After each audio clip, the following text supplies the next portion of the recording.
नमस्कार दोस्तों, स्वागत है आपका अपना यूट्यूब चैनल जी के पॉइंट में। दोस्तों आज हम पढ़ेंगे भारतीय इतिहास से संबंधित 50 महत्वपूर्ण प्रश्न जो सभी एग्जाम के लिए काफ़ी महत्वपूर्ण है। अगर आप किसी भी एग्जाम की तैयारी कर रहे हो तो प्लीज़ इस वीडियो को लास्ट तक देखिएगा। अगर चैनल पर नए हो तो प्लीज़ चैनल को सब्सक्राइब कीजिएगा ताकि हर एक वीडियो का नोटिफिकेशन आप तक पहुँचता रहे। तो आइए स्टार्ट करते हैं क्वेश्चन नंबर 1 से। भारतीय राष्ट्रीय कांग्रेस के संस्थापक कौन थे?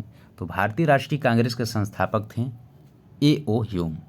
भारतीय राष्ट्रीय कांग्रेस की स्थापना कब हुई थी? तो भारतीय राष्ट्रीय कांग्रेस की स्थापना 1885 ईस्वी में हुई थी। किनके द्वारा? ए.ओ. ह्यूम के द्वारा हुई थी। कहाँ पर हुई थी?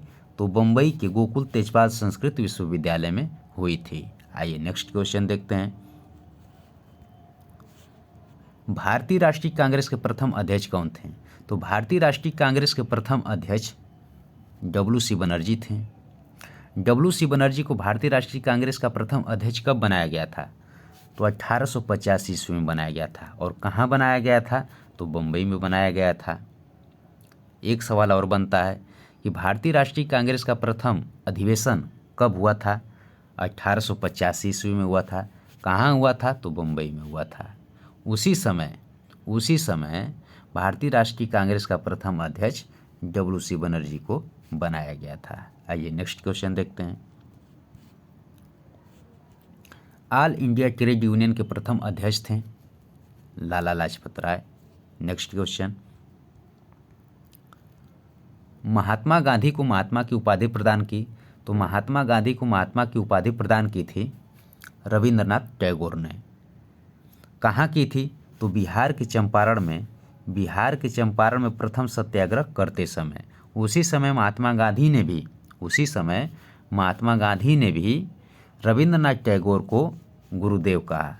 रविंद्रनाथ टैगोर को क्या कहा? गुरुदेव कहा। आइए नेक्स्ट क्वेश्चन देखते हैं। अंग्रेजों का फोर्ट विलियम स्थित है कलकत्ता में। अखिल भारतीय किसान सभा की स्थापना कब हुई थी? तो अखिल भारतीय किसान सभा की स्थापना 1936 ईस्वी में हुई थी। अखिल भारतीय किसान सभा की स्थापना 11 अप्रैल 1936 ईस्वी को कहाँ पर हुई थी? लखनऊ में हुई थी। बिहार प्रांतीय किसान सभा के संस्थापक स्वामी सहजानंद सरस्वती को इसका पहला अध्यक्ष बनाया गया था। आइए नेक्स्ट क्वेश्चन देखते हैं। कौन सा गवर्नर जनरल था जिसकी मृत्यु भारत में हुई एवं यहीं समाधिस्थ किया गया? तो वह थे लॉर्ड कॉर्नवालिस। लॉर्ड कॉर्नवालिस की मृत्यु कब हुई थी? तो 1805 ईस्वी में हुई थी। कहाँ पर? गाजीपुर में उनकी मृत्यु हुई और वहीं पर उनको समाधिस्थ किया गया। आइए नेक्स्ट क्वेश्चन देखते हैं। भारत सेवक समाज की स्थापना किसने की थी? तो भारत सेवक समाज की स्थापना हमारे गोपाल कृष्ण गोखले ने किए थे। कब किए थे? तो 1905 ईस्वी में किए थे। और इस भारत सेवक समाज की स्थापना का मुख्य उद्देश्य क्या था? इसका उद्देश्य था लोक सेवकों का निर्माण करना। आइए नेक्स्ट क्वेश्चन देखते हैं। सत्यशोधक मंडल की स्थापना किसने की? तो सत्यशोधक मंडल की स्थापना की थी ज्योतिबा फूले ने। ज्योतिबा फूले ने 1872 ईस्वी में सत्यशोधक समाज की स्थापना ब्राह्मण विरोधी आंदोलन के तहत की। उन्होंने शूद्रों एवं दलितों के उद्धार के लिए अन्य कई कार्य किए।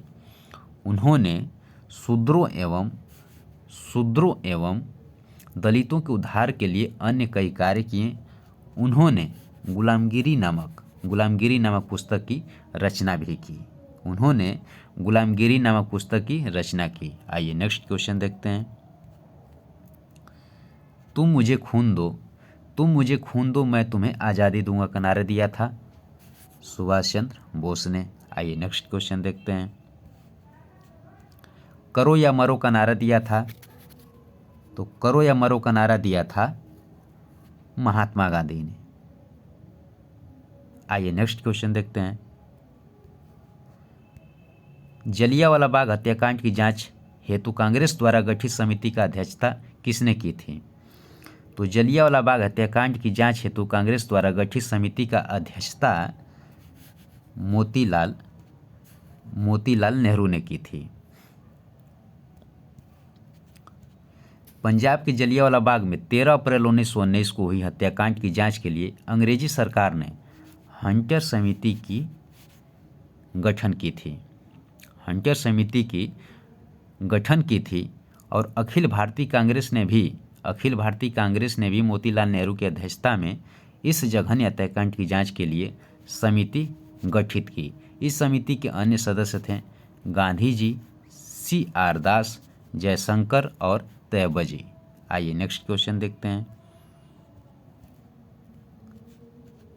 किस समाज सुधारक ने अपना संपूर्ण जीवन विधवा विवाह के प्रति समर्पित किया था? ईश्वर चंद्र विद्यासागर ने। आइए नेक्स्ट क्वेश्चन देखते हैं। सुभाष चंद्र बोस कांग्रेस के अध्यक्ष निर्वाचित हुए थे। तो सुभाष चंद्र बोस कांग्रेस के अध्यक्ष निर्वाचित हुए थे 1938 ईस्वी में। 1938 ईस्वी के कांग्रेस के हरिपुरा अधिवेशन में सुभाष चंद्र बोस को कांग्रेस का अध्यक्ष बनाया गया एवं पुनः 1939 के त्रिपुरी अधिवेशन में भी ये कांग्रेस के अध्यक्ष चुने गए, लेकिन गांधी जी के विरोध की वजह से इन्होंने त्यागपत्र दे दिया और डॉक्टर राजेंद्र प्रसाद को कांग्रेस अध्यक्ष बनाया गया। आइए नेक्स्ट क्वेश्चन देखते हैं। मार्ले मिंटो सुधार का प्रमुख उद्देश्य था। तो मार्ले मिंटो सुधार का प्रमुख उद्देश्य था मुस्लिमों के लिए पृथक निर्वाचक मंडल का गठन। आइए नेक्स्ट क्वेश्चन देखते हैं। एशियाटिक सोसाइटी की स्थापना की थी। तो एशियाटिक सोसाइटी की स्थापना की थी विलियम जोन्स ने। Next question. भारत के अंतिम गवर्नर जनरल कौन थे? तो भारत के अंतिम गवर्नर जनरल थे C राजगोपालाचारी। आइए नेक्स्ट क्वेश्चन। किस वायसराय के समय असहयोग आंदोलन चलाया गया था? किस वायसराय के समय असहयोग आंदोलन चलाया गया था? तो यह थे लॉर्ड चेम्सफोर्ड। गांधी जी ने असहयोग आंदोलन कब चलाया था? तो 1920 ईस्वी में चलाया गया था। किसके शासनकाल में चलाया गया था? तो लॉर्ड चेम्सफोर्ड के शासनकाल में। आइए नेक्स्ट क्वेश्चन देखते हैं। मॉन्टेग्यू चेम्सफोर्ड सुधार का मुख्य उद्देश्य था। मॉन्टेग्यू चेम्सफोर्ड सुधार का मुख्य उद्देश्य था प्रांतों में द्वैध शासन की व्यवस्था। आइए नेक्स्ट क्वेश्चन देखते हैं। निम्न में कौन सा जोड़ा असत्य है? असहयोग आंदोलन, क्योंकि महात्मा गांधी जी ने असहयोग आंदोलन चलाया था, न कि विठल भाई पटेल। आइए नेक्स्ट क्वेश्चन देखते हैं। थियोसोफिकल सोसाइटी का अंतर्राष्ट्रीय मुख्यालय कहाँ है? थियोसोफिकल सोसाइटी का अंतर्राष्ट्रीय मुख्यालय अड्यार मद्रास में है। मैडम HV ब्लावेत्स्की नामक एक महिला ने थियोसोफिकल सोसाइटी की स्थापना अमेरिका में 1875 ईस्वी में की थी। 1882 ईस्वी में उन्होंने कर्नल आलकाट से मिलकर मद्रास के अड्यार में इसका मुख्यालय खोला। आइए नेक्स्ट क्वेश्चन देखते हैं। पाकिस्तान का उल्लेख सर्वप्रथम किसने किया? तो पाकिस्तान का उल्लेख सर्वप्रथम चौधरी रहमत अली ने किया। कब किया? तो 1933 ईस्वी में। अंग्रेजी में Punjab P, Afghan A, Kashmir K तथा सिंध S से लिखा जाता है। इन चारों प्रांतों के प्रथम अक्षरों के मिलाने से पाक बनता है। इसमें स्थान प्रत्यय लगाकर पाकिस्तान शब्द बना। आइए नेक्स्ट क्वेश्चन देखते हैं। स्वतंत्र भारत के प्रथम गवर्नर जनरल कौन थे? तो स्वतंत्र भारत के प्रथम गवर्नर जनरल C राजगोपालाचारी थे। आइए नेक्स्ट क्वेश्चन देखते हैं।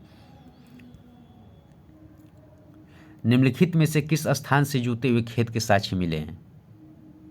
तो यह मिले हैं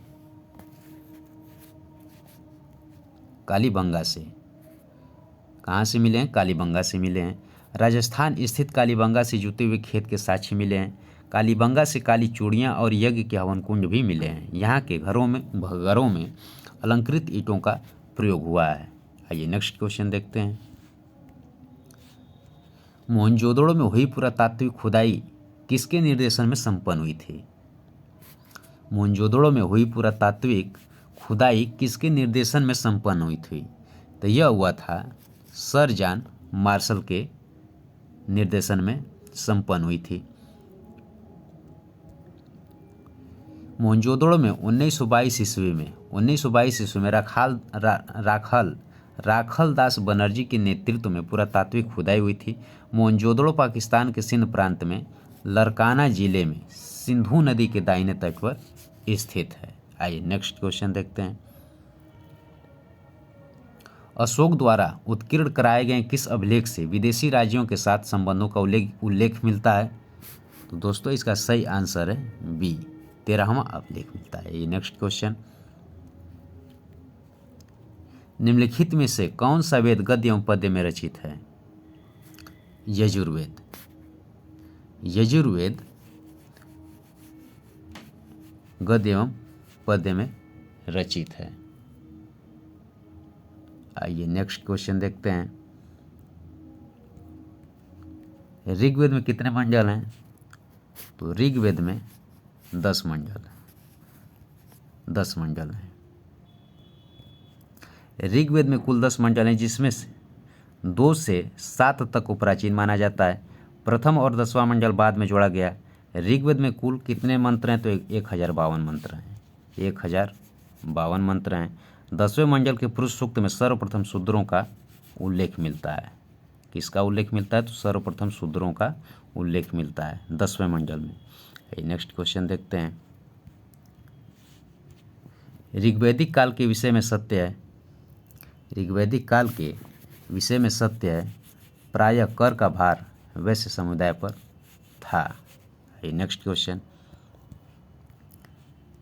वैदिक काल में इंद्र के बाद दूसरा प्रमुख देवता था अग्नि। वैदिक काल में इंद्र के बाद सबसे प्रमुख देवता अग्नि थे। ऋग्वेद में इंद्र की स्तुति में 250 सूक्त और अग्नि की स्तुति में 200 सूक्त कहा गया है। नेक्स्ट क्वेश्चन, कृष्णदेव राय रचित ग्रंथ आमुक्तमाल्यद निम्नलिखित में से किस भाषा में है? तो यह है तेलुगु में। विजयनगर का राजा कृष्णदेव राय तुल्लव वंशी शासक था। उसने आमुक्तमाल्यद नामक पुस्तक की रचना तेलुगु भाषा में की, जिसमें उसके राज्यकाल एवं विजयनगर के इतिहास का वर्णन है। कृष्णदेव राय को आंध्रभोज भी कहा जाता है। ये नेक्स्ट क्वेश्चन, महावीर स्वामी द्वारा जैन धर्म में जोड़ा गया 5वां व्रत था। तो महावीर स्वामी द्वारा जैन धर्म में जोड़ा गया 5वां व्रत ब्रह्मचर्य था। 23वें जैन तीर्थकर पार्श्वनाथ ने जैन भिक्षुओं के लिए 4 व्रतों सत्य, अहिंसा, अस्तेय, अपरिग्रह के पालन का विधान बताया। 24वें तीर्थकर महावीर स्वामी ने उसमें एक 5वां व्रत ब्रह्मचर्य को जोड़ दिया। आइए नेक्स्ट क्वेश्चन देखते हैं। महावीर स्वामी को किस स्थान पर ज्ञान प्राप्त हुआ? तो महावीर स्वामी को ऋजुपालिका नदी के तट पर ज्ञान की प्राप्ति हुई। 12 वर्षों की कठोर तपस्या के पश्चात महावीर स्वामी को कैवल्य की प्राप्ति हुई। इन्हें जाम्भी ग्राम के समीप ऋजुपालिका नदी के तट पर साल वृक्ष के नीचे ज्ञान प्राप्त हुआ। नेक्स्ट क्वेश्चन, ब्राह्मणों को दान में दी गई भूमि कहलाती थी अग्रहार। ब्राह्मणों को दान में दी गई भूमि क्या कहलाती थी? अग्रहार कहलाती थी। ब्राह्मणों को भूमिदान देने की प्रथा सातवाहन ने शुरू की। चाणक्य ने ब्राह्मणों को दान की गई भूमि को ब्रह्मदेव कहा। ब्राह्मणों को दान दी गई भूमि को अग्रहार भी कहा जाता था, जिस पर कोई कर नहीं लगाया जाता था। नेक्स्ट क्वेश्चन, जैनों का आगम ग्रंथ कहाँ संकलित हुआ था? तो जैनों का आगम ग्रंथ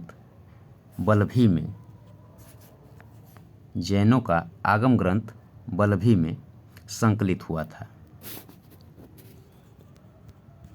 प्रथम जैन संगति का आयोजन कहाँ हुआ था? तो पाटलिपुत्र में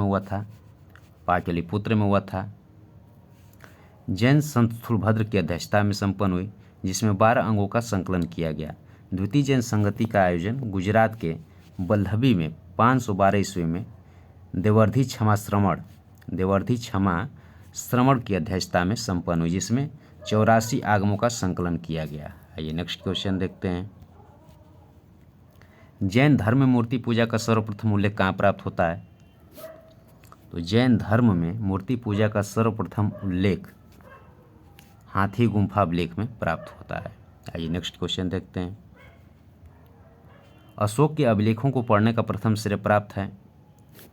अशोक के अभिलेखों को पढ़ने का प्रथम श्रेय प्राप्त है जेम्स प्रिंसेप को।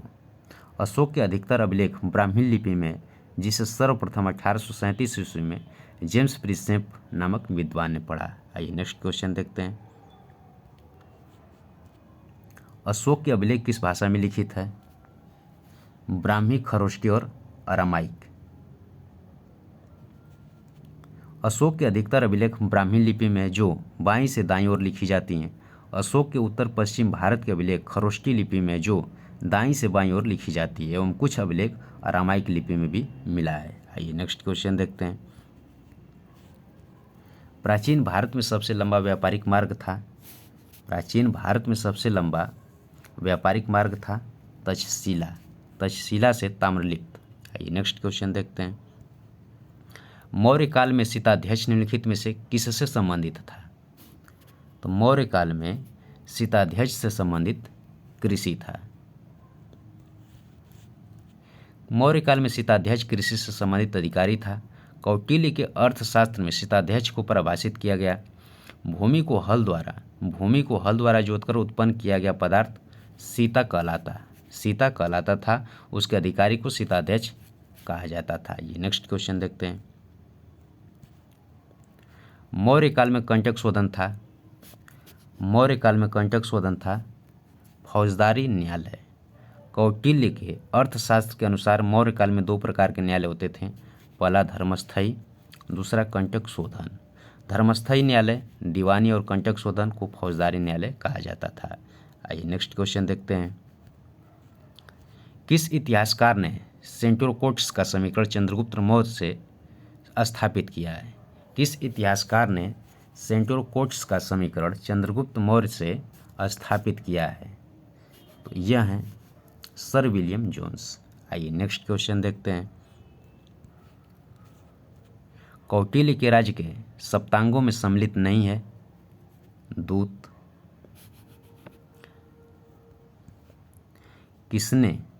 किसने भारत में सर्वप्रथम स्वर्ण सिक्कों को चलाया था?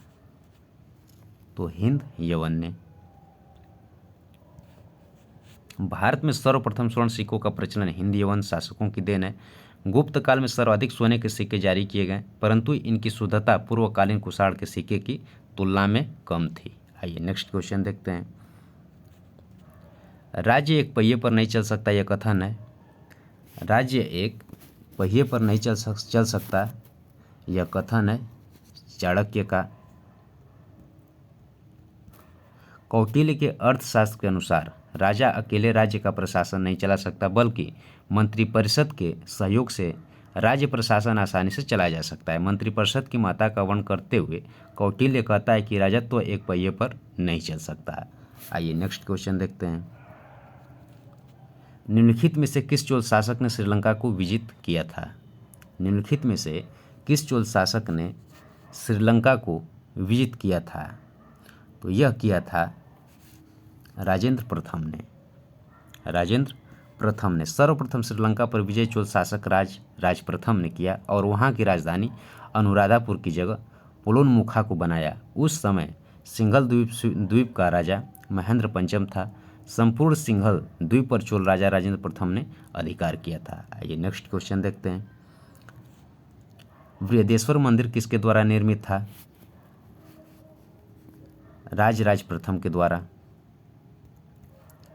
तंजौर के बृहदेश्वर मंदिर का निर्माण चोल शासक राज प्रथम ने कराया था, अतः इसे राजेश्वर मंदिर भी कहते हैं। यह शैव मंदिर वर्तमान में है।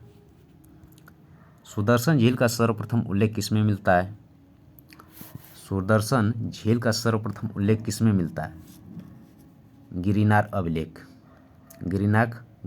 अभिलेख में मिलता है।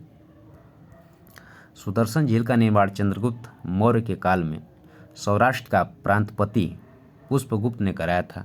सर्वप्रथम इस झील का उल्लेख रुद्रदामन के गिरनार अभिलेख में मिलता है। आइए नेक्स्ट क्वेश्चन देखते हैं। निम्नलिखित में से किस शासक ने चीन में 2 बार व्यापारिक दूत मंडल भेजा था? निम्नलिखित में से किस शासक ने चीन में 2 बार व्यापारिक दूत मंडल भेजा था? राजेंद्र प्रथम ने। राजेंद्र प्रथम ने, चोल शासक राजेंद्र प्रथम ने 2 बार अपना व्यापारिक दूत मंडल चीन भेजा था। राजेंद्र प्रथम द्वारा दूत मंडल को चीन भेजने का काल 1016 से 1033 ईस्वी था। चोल शासक कुलोत्तुंग प्रथम ने भी 1077 ईस्वी में 72 व्यापारियों का एक दूत मंडल चीन भेजा था। आइए नेक्स्ट क्वेश्चन। भारतीय राष्ट्रीय कांग्रेस के प्रथम मुस्लिम अध्यक्ष कौन थे? यह थे बदरुद्दीन तैयबजी। तो दोस्तों आज के लिए बस इतना। अगर वीडियो अच्छी लगी तो प्लीज़ लाइक कमेंट शेयर और चैनल को सब्सक्राइब कीजिएगा ताकि हर एक वीडियो का नोटिफिकेशन आप तक पहुंचता रहे। तब तक के लिए जय हिंद, जय भारत।